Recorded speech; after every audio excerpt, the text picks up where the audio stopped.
The worst thing I ever said in my life didn't come out in a whisper or a soft, regrettable moment. It came loud, sharp, like a crack in the middle of a storm.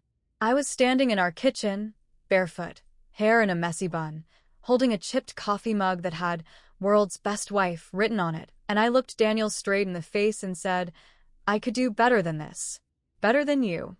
I said it like I meant it, like it was a truth I'd been holding inside for too long, like it was something noble I was finally brave enough to say out loud. I remember the way he flinched, not dramatically, but just enough that I noticed the twitch in his jaw, and the way his eyes didn't quite meet mine after that. I expected him to argue, maybe yell, maybe tell me I was being ridiculous, but instead he just stood there for a second like he was deciding something, like he was taking my words and stacking them neatly into a conclusion, and then he said, "You probably can," and walked out the front door without slamming it, without even looking back. It wasn't supposed to go like that. It was supposed to be a fight like the others, tense but safe, angry but recoverable, a fire that burned quick and cooled down after we both had space. But this time, there was no cooling down. He didn't come back the next morning with that quiet look of forgiveness he usually wore after a night on his friend's couch. There was no text, no call, just silence and a pair of keys missing from the hook by the door. That silence didn't scare me at first.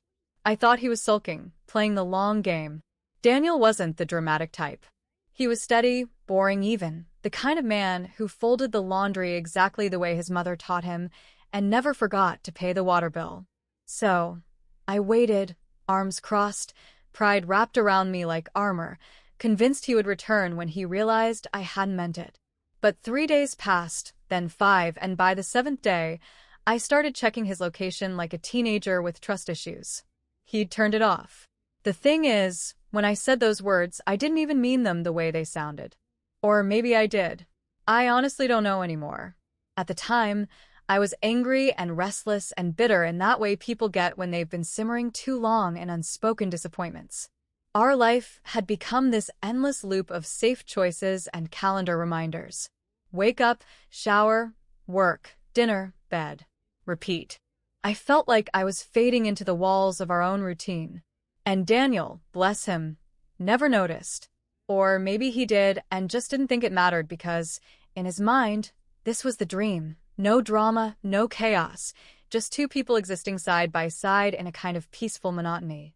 But I wasn't peaceful. I was suffocating. And instead of saying that, instead of admitting I was unhappy and scared and craving something I couldn't even name, I told the man who loved me that I deserved someone better. "You said you could do better," he said later, his voice cold but not cruel, just done. "So go ahead." I met Daniel when I was 27. We were at a gallery opening for some mutual friends' photography exhibit, and I was wearing a dress I couldn't afford and sipping wine I didn't like, and he came up to me and told me I looked like I was pretending to be interested in abstract architecture. That made me laugh. Most guys tried too hard. Daniel didn't try at all. He was quiet, a little awkward, but he had this way of making silence feel safe. For a girl who had only known chaos in relationships, men who screamed, men who cheated, men who made you feel like you had to earn affection, he was different. Steady, reliable, maybe a little too much so in the end. We moved in together after a year, married a year later. There were no grand romantic gestures, no wild love stories. Just a quiet apartment, shared groceries, gentle routines. And for a while, that was enough. But somewhere around year 4, I started looking around and wondering if I had settled too quickly. Not because Daniel did anything wrong, but because I kept comparing our life to something else, something I couldn't even define. The girls at work talked about passion like it was this thing that never faded, like sex in the kitchen and spontaneous weekends away. Meanwhile, I was coming home to a man who scheduled our intimacy between meal prepping and folding dish towels. I started resenting him for being what I thought I wanted. And that resentment festered in small ways, eye rolls, sarcasm, withdrawing bit by bit until the space between us became too wide to cross without saying something drastic. So, I said something drastic. That night I said it. We had just finished arguing over something stupid, his mother calling too much, or me forgetting to lock the front door. I honestly can't remember.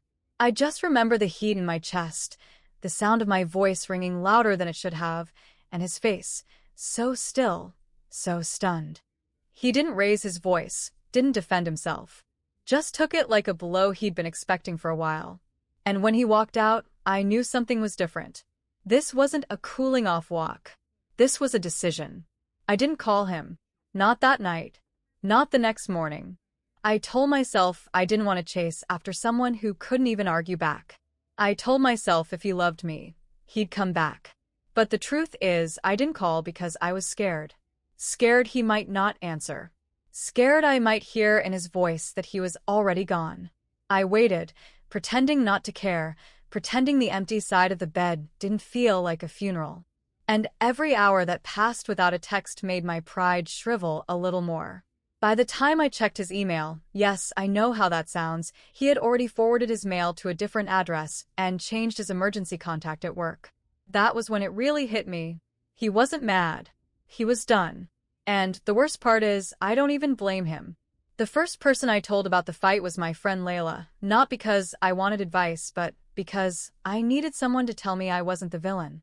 I called her the next morning, still pretending to myself that Daniel was just taking time and would eventually come home. I needed to hear someone say I was right, that what I said was harsh but understandable, that he was being immature for walking out without a word.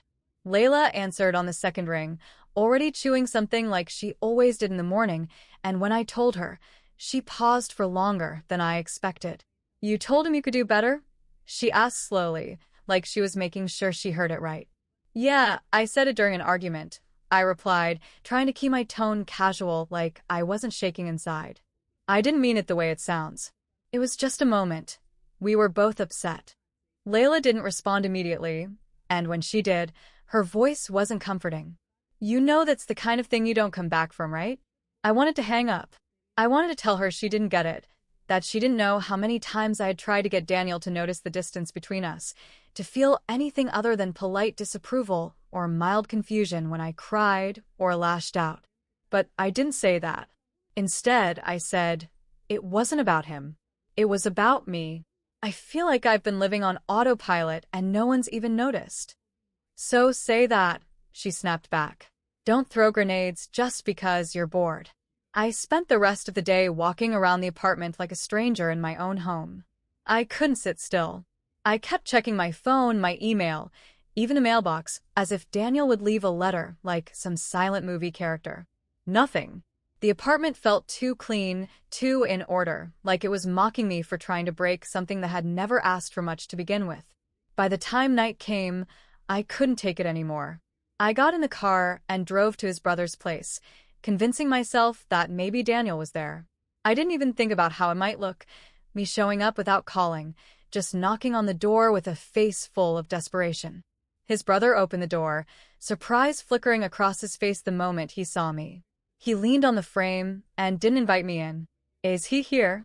I asked, trying not to sound like I'd already checked every place else I could think of. "He was," his brother said carefully. "But he left this morning. Didn't say where he was going." I waited for him to say something else, maybe ask if I was okay, or tell me Daniel had mentioned coming back soon, but he didn't. He just stood there, eyes a little hard, like he didn't want to be involved but had already picked a side. "Did he tell you what happened?"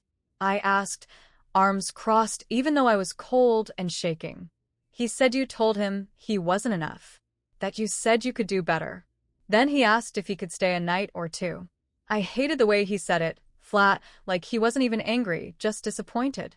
I wanted to scream that it wasn't that simple, that there were things Daniel never saw, things I never said because I didn't know how to say them. I wanted to tell someone, anyone, that I didn't actually think I could do better. I just wanted to feel like someone still wanted to fight for me. But I didn't say any of that. I just nodded and walked back to my car, heart pounding in my throat the whole way. 2 days passed, and I still hadn't heard from him. I sent a text, just one, that said, "Can we talk?" I didn't mean it the way it sounded. He didn't reply. That night, I stayed at Layla's place because the silence in our apartment was too thick. She didn't ask many questions. She poured me a drink and turned on a stupid movie, and we didn't talk about what was really going on until the credits rolled and she finally turned to me and said, "Do you want him back, or do you just hate being alone?" I stared at the glass in my hand like it had the answer. I don't know. I think, I think I miss who we were before. When he used to hold my hand in public and laugh at my stupid impressions. When we used to have inside jokes. I miss feeling like we were actually living our life together, not just maintaining it. Then why did you say it? She asked, her voice tired, not judgmental. I was angry, I said quietly. I was angry because I kept waiting for him to notice that I was pulling away, and he never did. I needed something to break. I needed a reaction. So you broke it yourself, she said, and that was the end of the conversation. The next morning, I found out he'd taken a week off work.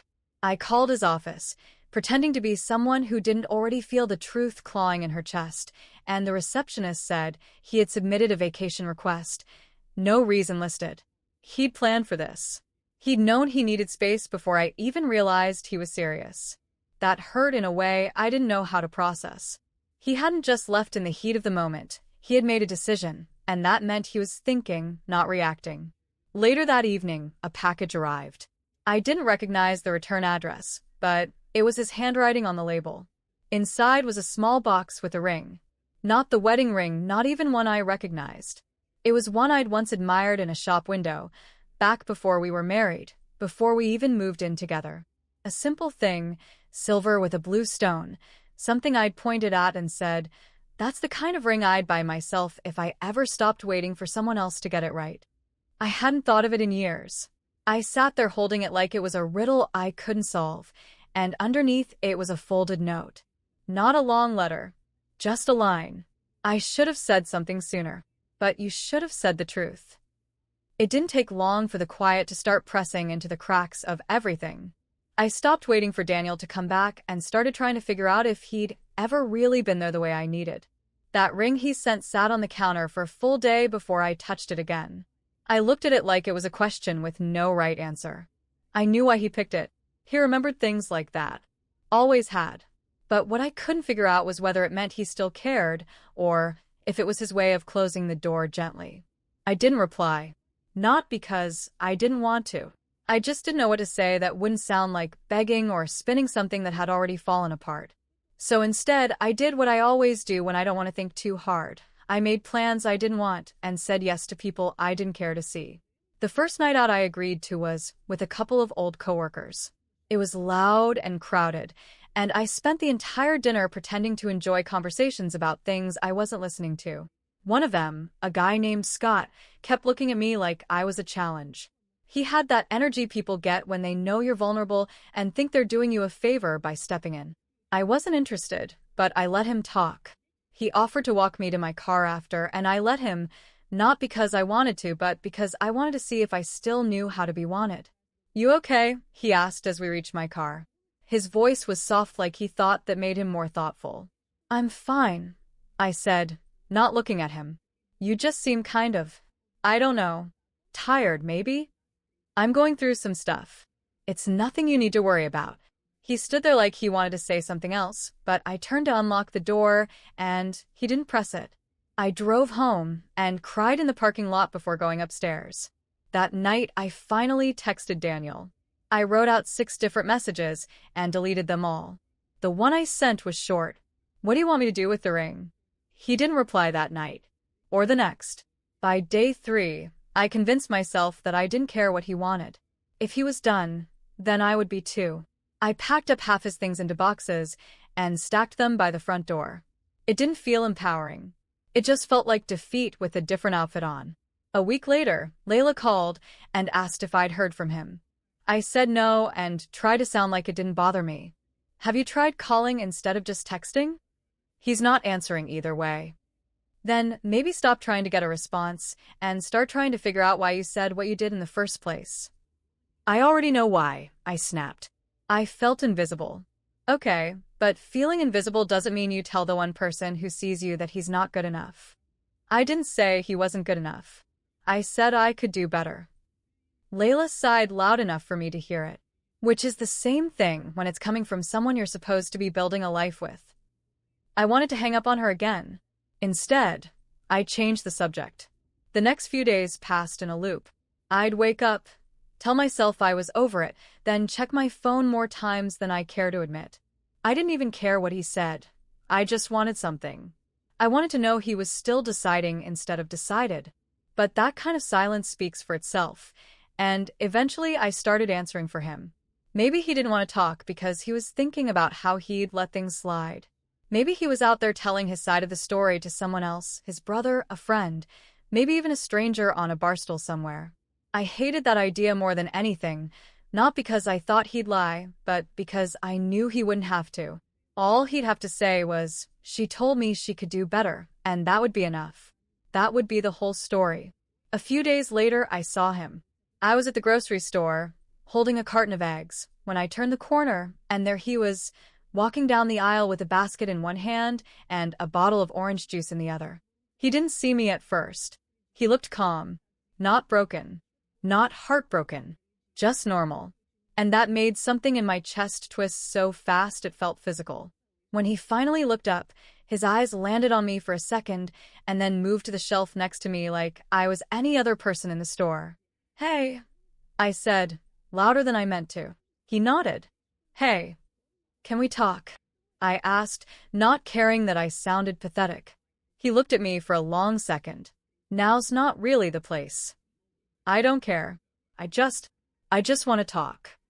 He put the juice in his basket and leaned on the cart handle. "I'm not even sure what you want to say." I didn't mean it like that. What I said. I was angry. "You weren't lying though," he said, "and it wasn't even mean. Just factual." I didn't mean it the way it sounded. "You said you could do better than me," he said quietly. "I don't think you understand what that actually does to a person. I thought we were on the same team." I've been sitting with that sentence for 2 weeks, and every time I think about coming back, I hear it again. Not the fight, just that line. I looked at him, really looked, and for the first time, I didn't see him as the guy who forgot to text me back or didn't notice my new haircut or left his socks near the hamper instead of in it. I saw someone I had hurt because I wanted him to prove something instead of just asking for what I needed. "I want to fix it," I said. "If there's anything left to fix." Daniel nodded, slowly, like he was trying to figure out whether he could believe me. "I don't know yet," he said. "But if you're serious, don't text me. Don't send me one-line apologies or wait for me to reach out. Show me." I didn't know what show me meant, but I knew it didn't mean grand gestures or romantic texts or long speeches about how I'd changed. Daniel wasn't the kind of person who believed in words for the sake of comfort. If I wanted a chance to be heard again, I'd have to stop waiting for the perfect moment and start acting like I actually understood why he left in the first place. So the next day, I went home, took the boxes of his things I'd packed too early, and unpacked them one by one. I folded his clothes and put them back where they used to be. Not because I thought he'd move back in right away, but because I needed to stop pretending like I was in control of how this ended. It wasn't about whether he'd come back. It was about whether I could live with myself if he didn't. The hardest part was not knowing what mattered to him anymore. I didn't know if he was still watching the same shows we used to put on after dinner, or if he'd changed the kind of coffee he liked, or if he even thought about me at night when he got into bed. I tried not to obsess over those questions, but they were constant. Every morning I'd check my phone and pretend I wasn't hoping to see his name. Every time it rang and it wasn't him, I hated myself a little for being disappointed. Still, I didn't reach out.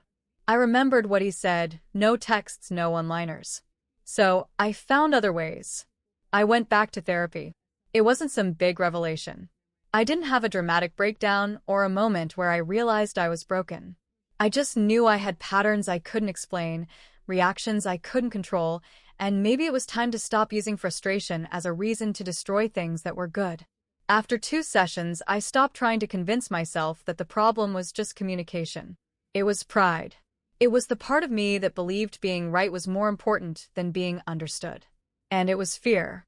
Fear that if I admitted I needed someone, they'd leave. So, I'd push first. That way, I could at least say I had the power. A week later, I ran into his friend Mark at a cafe. I hadn't planned on it. I was just getting coffee after a meeting, and there he was in line, behind me. He said my name like he wasn't sure if he should be friendly or neutral. "Hey, Marissa. Haven't seen you in a while." Yeah. "I've kind of been laying low."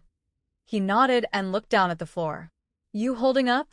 "I'm trying," I said. "Is he okay?" Mark looked like he was debating whether to answer.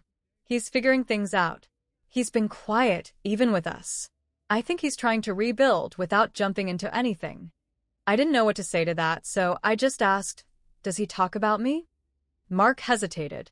He doesn't talk about much lately, but when your name comes up, he doesn't shut it down. So that's something. It wasn't the answer I wanted, but it was honest, and that was better than nothing. I didn't ask anything else. I just took my coffee and left before I could say something that would make things worse. 2 nights later, I saw Daniel again. I didn't plan it. He showed up at my door around 8, unannounced, holding the ring box I had asked him about. He didn't say anything at first. He just stood there, looking unsure for the first time since the day he left.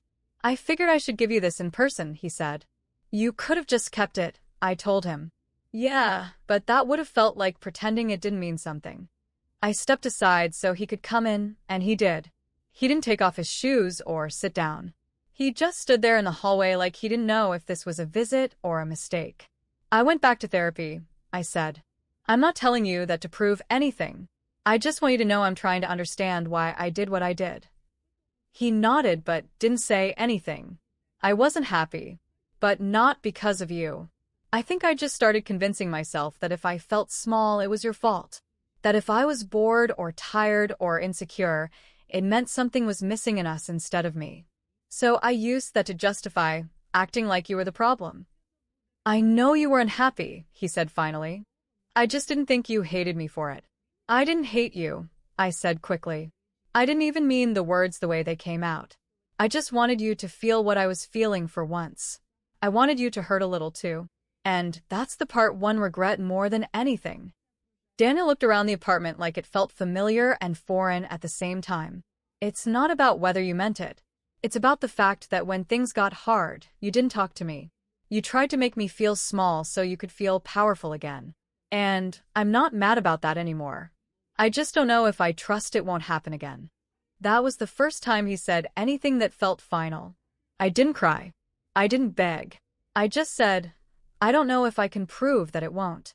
But I want to try. And not for a week or a month. For as long as it takes." He stood there a minute longer, then set the ring box on the table and said, "I'm not ready to move back. But I'm willing to keep talking. If you are." I nodded, and he left without hugging me, without saying goodbye like he used to. But he left the door unlocked behind him. It took 3 weeks before I saw him again. We didn't text much, just a few messages about practical things like the lease and the storage unit we still hadn't cleared.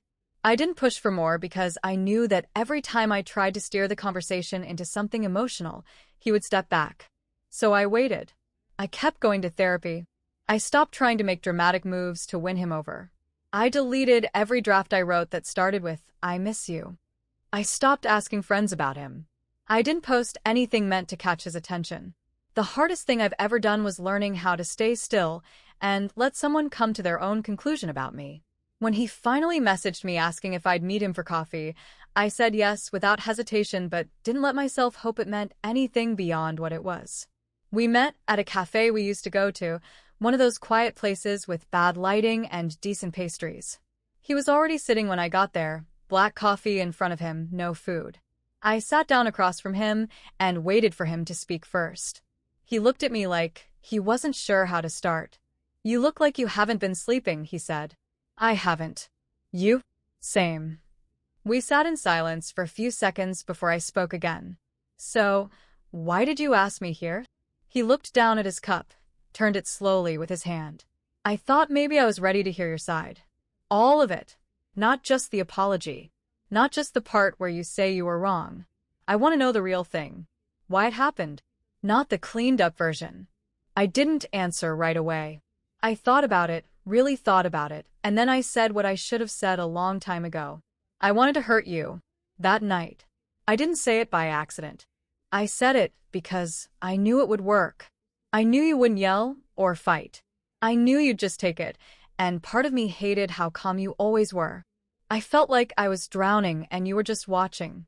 I convinced myself that if I could make you feel even 1% of what I felt, it would fix something. And when I said I could do better than you, I think what I really meant was that I thought you'd stop choosing me. I didn't feel like I was a person you still wanted. I felt like a habit.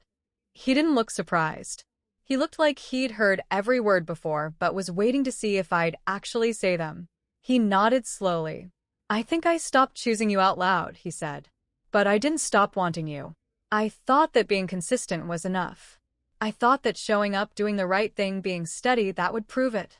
I didn't realize that while I was trying to give us security, you were sitting there wondering if I still saw you. You never told me I mattered anymore. You never said I looked good. You never touched me first. You didn't do any of the things that made me feel like I was still the person you loved, not just the one you lived with. I didn't think I had to, he said. And that was my mistake. But yours was turning it into a test, one I didn't know I was taking. Neither of us said anything for a long time. People came and went around us. The noise of the place rose and fell. Eventually, he stood up and said he had to get going. I followed him out. As we reached the sidewalk, he turned to me. I've been talking to someone too. About everything. Therapy. I didn't want to tell you before, because I didn't want it to sound like I was trying to match you. I'm not. I'm just trying to figure out how to not be the guy who makes someone feel invisible even when he's right there. I don't expect you to fix what I broke, I said. But you want it fixed, he replied. That's the difference. We didn't hug or make plans. He just said he'd call me sometime soon. And this time he did. We started seeing each other again, not like before, not pretending things were fine. We saw each other like people who knew what they'd done and were trying to figure out if forgiveness was enough to start from something new. We talked honestly. Some nights we argued. Some nights we said nothing and just sat in the same room. Then one night, a few weeks later, I asked him if he'd thought about moving back in. He looked at me, calm but not distant. I don't think I can, he said. Not yet. Maybe not ever. I'm not angry anymore, but I still remember how it felt to hear you say that. And I'm not sure I want to live in a place where I might hear it again someday. I believe you're trying. I even believe you're different. But believing that doesn't erase the feeling. I wanted to be angry. I wanted to call it unfair. But it wasn't. It was honest. So, what does this mean? I asked. It means we're not going back to what we had. It means maybe we build something different or maybe we let it end for real. But either way, I'm not going to pretend that line didn't change everything. Because it did. I nodded and didn't ask him to reconsider.